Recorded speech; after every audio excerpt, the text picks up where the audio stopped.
Tube studio 90-র নতুন আরও একটি এপিসোডে সবাইকে স্বাগত। বরাবরের মতো এই এপিসোডটিতেও আমরা নতুন একটি ব্যবসার আইডিয়া নিয়ে আলোচনা করেছি। ভিডিওটির অংশবিশেষ দেখলে আপনার কাছে বিষয়টি ফাও প্যাচাল মনে হতে পারে, সুতরাং আইডিয়াটি সম্পর্কে পরিষ্কার ধারণা পেতে পুরো ভিডিওটি দেখুন। শুরু করার আগে ছোট্ট একটি দৃষ্টি আকর্ষণ, যা অত্যন্ত জরুরি বলে আমি মনে করি।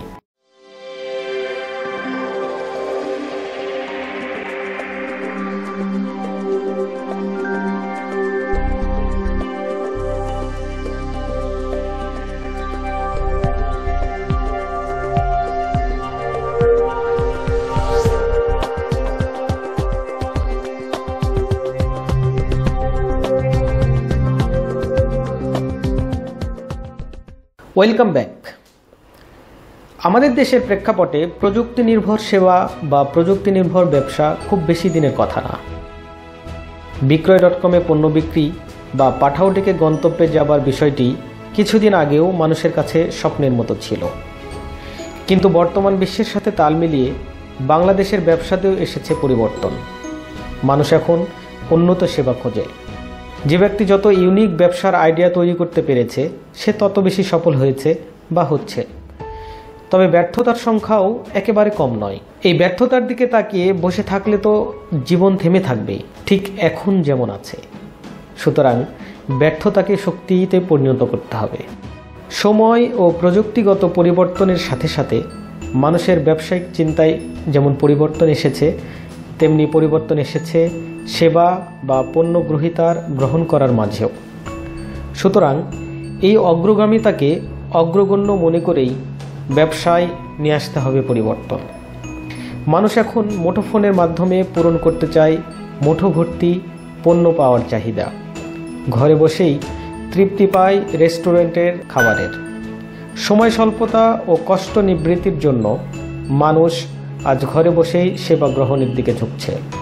সুতরাং আপনিও যদি এমন সেবা প্রদানের ব্যবসা শুরু করতে পারেন, তবে আপনাকে আর কি ধরে। তাই আইডিয়া প্রদানের ক্ষেত্রে এই অগ্রগামিতাকে অনুসরণ করছি আমরাও। আজ আমি আপনাদের সার্ভিস বা সেবা ভিত্তিক একটি ব্যবসার কথা জানাবো। ব্যবসাটি বর্তমানে শুরু হলেও তেমন প্রতিযোগিতা তৈরি হয়নি। আপনি যদি এই সময়ে এই প্রতিযোগিতার মার্কেট ধরতে পারেন, তবে আপনার স্বপ্ন পূরণের এটাই মোক্ষম সুযোগ হতে পারে। আইডিয়াটির নাম আমি দেব হোম ক্লিনিং সার্ভিস। কথাটা শুনতেই হয়তো ধাক্কা খেলে মনে মনে ভাবছেন, এই কথা শোনার জন্য এতক্ষণের বকবকানি শুনলাম, ধুর, সময় নষ্ট। আচ্ছা, সময় তো কিছুটা নষ্ট করেই ফেলেছেন, আর একটু সময় না হয় নষ্টই করলেন। ব্যবসাটিকে আপনি যতটা ছোট করে দেখছেন, আসলে তা এতটা ছোট নয়। ঢাকা শহরে বসবাসরত মানুষের ঘরে কত রকমই না ব্যবহার্য জিনিস থাকে, আর এই সকল ব্যবহার্য পণ্যগুলো যদি আপনি তাদের ঘরে যে মেরামত, পরিষ্কার করা বা নতুন করে কোনো পণ্য ধরিয়ে দিয়ে আসতে পারেন, তবে আপনি ভাবুন এই ব্যবসার ভবিষ্যৎ কেমন। প্রথমত, আপনি একটি নির্দিষ্ট অঞ্চলকে কেন্দ্র করে এই ব্যবসাটি শুরু করুন। হতে পারে আপনি যে অঞ্চলে বসবাস করছেন সেখান থেকেই পরীক্ষা করে দেখুন আপনি কেমন সেবা প্রদান করতে পারছেন, আর সেবা গ্রহীতা কতটা সন্তুষ্ট আপনার এই সেবায়। যদি পজিটিভ হয়, তবে আপনি সেবাটি বিস্তৃত করুন।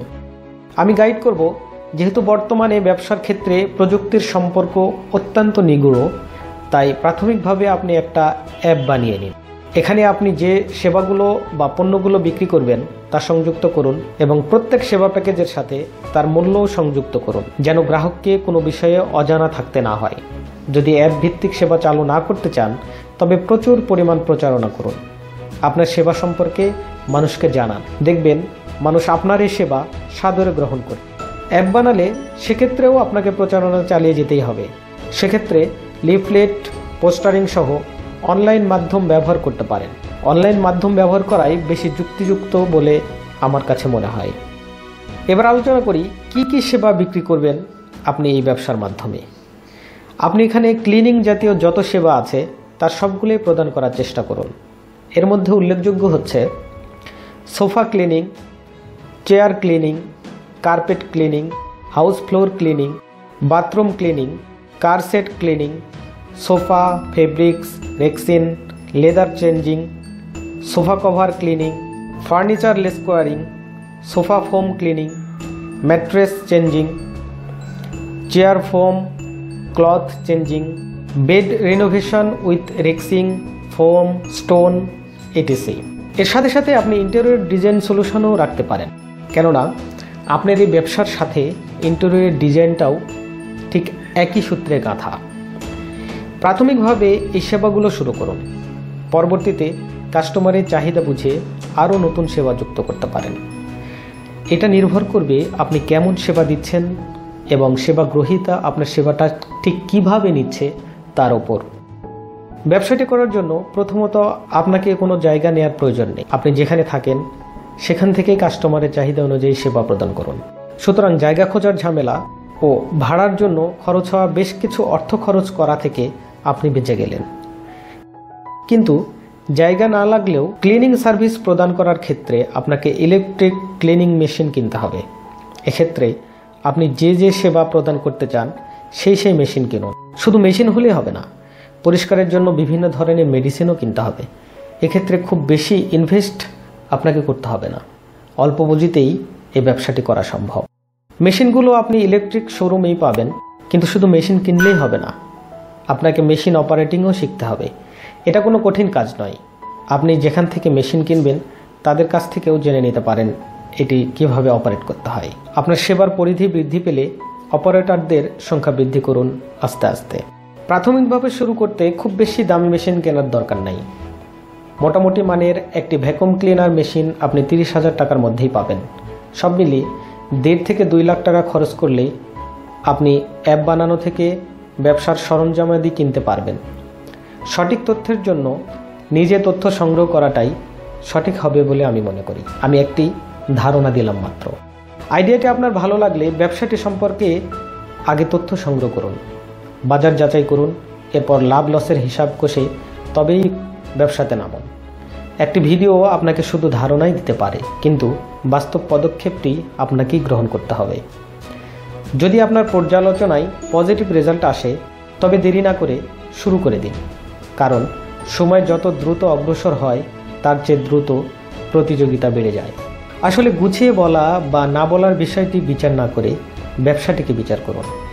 একটি যৌক্তিক পদক্ষেপই তৈরি করতে পারে একটি ব্যবসার অবকাঠামো, আর সেই ব্যবসাকে কেন্দ্র করেই পরিবর্তন হতে পারি আমি, আপনি এবং আমরা সবাই। নিজেকে উন্নয়নের মাধ্যমেই উন্নত হতে পারে সমাজ ও রাষ্ট্র। এরূপ উন্নয়নে অংশীদার হওয়ার স্বপ্নরা বাস্তবে ধরা। সমৃদ্ধির পথে আমিই প্রথম অগ্রগামী, এই হোক আমাদের প্রত্যয়। এই প্রত্যাশায় আজকের মতো বিদায়। আল্লাহ হাফেজ।